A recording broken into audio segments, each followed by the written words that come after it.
Hi friends. In this video we're going to be exploring head-neck alignment and tilt. This isn't going to be a comprehensive video on that subject, but just a gentle introductory exploration. The idea here is that our skull balances on our spine at this joint right here, which is called the atlanto-occipital joint, or the AO joint for short. It's the place where our spine comes up and our skull rests on the top. It is important for us as singers and as human beings to be as well balanced as possible there, because the tension at the AO joint can impact a large percentage of the singing mechanism.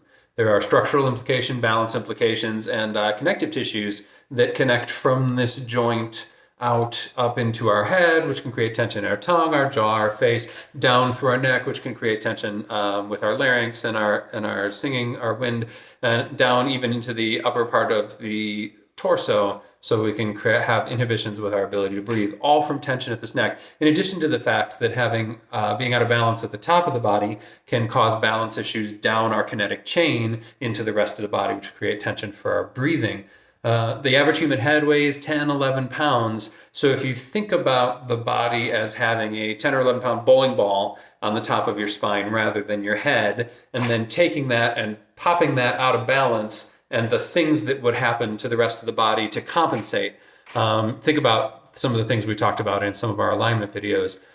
Crucial that we have this joint as lined up and balanced as possible. So our goal in this exercise is just to explore some various head and neck positions and discover what it means to be more or less optimally balanced at the head neck joint.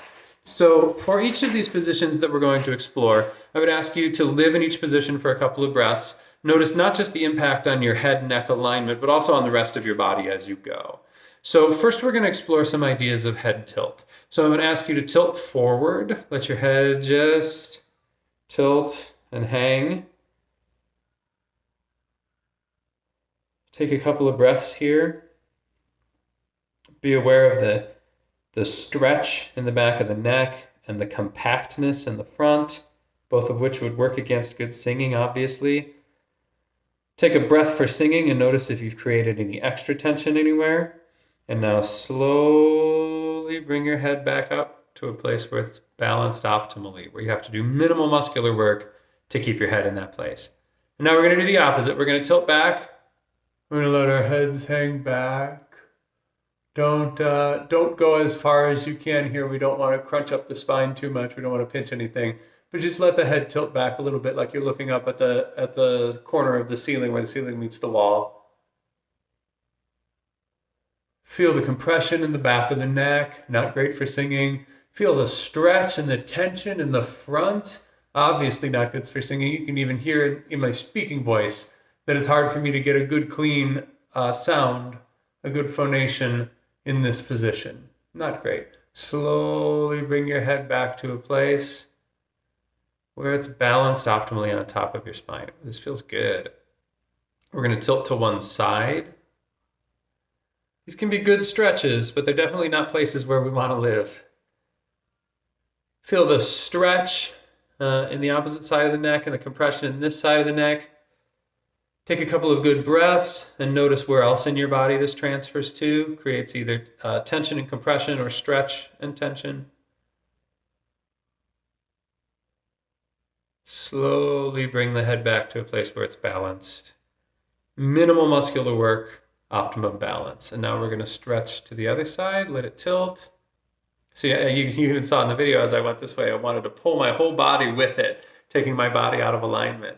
In Alexander technique, of course, they talk about the body follows the head. And so if our head is not in optimal alignment, then our body can't be in optimal alignment because it's preparing to follow our head in whatever direction it thinks our head is trying to lead us. Live in this position for a couple of breaths. Notice the stretch, notice the compression. Any place that optimal muscular efficiency would be inhibited as a singer because it's instead involved in compensating for this tilt. And then slowly come back to balance. The other thing that we want to explore a little bit of is what I think of as head push and pull. And so this would be thinking about pushing our head forward this way or pulling our head to tuck back this way. So we're going to push forward first. Just bring your head out like this. Take a couple of breaths, notice what that does to your body, notice the tension that's created, notice the compression that's created in places, notice the awkwardness of the angle, and what it does to the rest of your body as you take a couple of breaths in this position. And slowly come back to a place where you feel more balanced.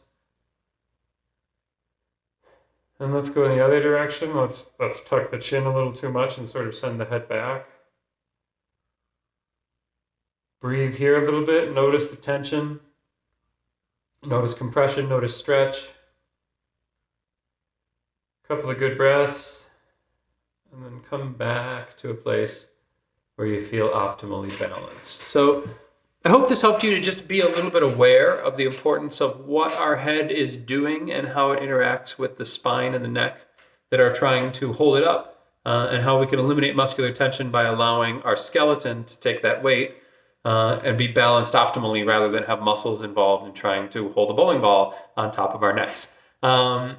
So this is a great thing to do every once in a while, just to check in. If there was a place that didn't feel as uncomfortable as I made it sound like it should, but that you still were able to notice that there was tension, that may be an indicator that that's your current habit. If you, for example, thought that this back tilt wasn't nearly as bad as maybe the front tilt was, you may have the habit of standing with a little bit of back tilt right now. And so that's a great thing to be aware of, and optimally looking back towards finding that best balance. The other thing that you can do, and be careful with this, especially with some of this stretch, but just go back and very comfortably and very lightly sing a little bit in each position and notice that how the way that our head neck tilts interacts with our ability to make our best sounds as singers. Again, do this in a comfortable mid-range. Don't push a lot of sound out. Don't live there for very long, because we don't want to abuse any of the other muscles or structures in the singing mechanism for the benefit of trying to find ways to not abuse them. So don't go to the point of abuse, just a couple of comfortable mid-range notes to see what they feel like. And hopefully this will take you in a direction of finding a more efficient and optimal balance for your head on top of your neck.